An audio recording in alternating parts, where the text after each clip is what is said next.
Well, more breaking news right now we're following at this hour, this time in western North Carolina. Dozens of firefighters. They've been working around the clock overnight into this morning to get some wildfires you see right there under control. The biggest of them currently burning about 30 minutes east of Asheville and has burned more than 250 acres.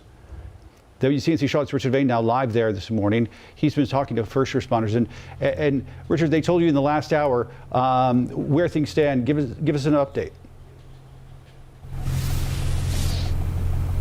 Yeah, we're still at that 55% containment level, which is great news. And as of now, they've lifted the mandatory evacuation orders that were in place. They're saying that they're really getting a good handle on this fire. We're standing here at the Crook Creek Volunteer Fire Department, where a number of agencies have been coming in and out through the day, of course, as you can well imagine, trying to get control of this fire. Now, as we take a look at video, yeah, this has already burned some 250 acres right here in McDowell County of land.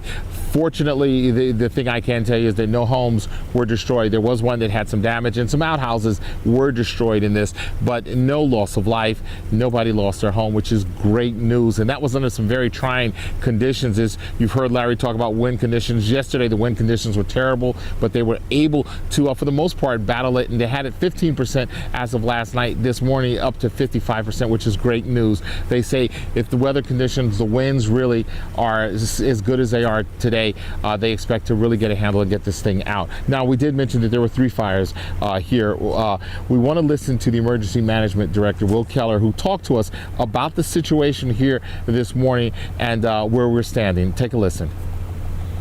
This community is extremely resilient, and we want our citizens to know the emergency personnel will be here as long as it takes.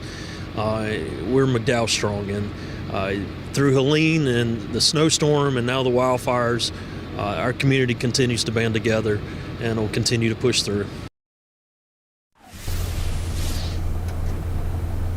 Yeah, some very good news, and they've been working really hard. They've been very nice and keeping us updated so that we can in turn keep the folks out there updated on exactly what is going on. The good news, the evacuations are over. And I was mentioning those other 2 fires. Those fires were a lot smaller, and those are also under control. So there were about 5 acres in one and a little bit more than 12 acres in the other, according to emergency management. And those fires are also pretty much under control. The cause of this fire here was a tree that fell onto a power line that sparked all of this. And of course, with the conditions here, you can understand sometimes that can spark and get a lot bigger. But there is good news today, and that's the situation right here in McDowell County. We'll send it back to you.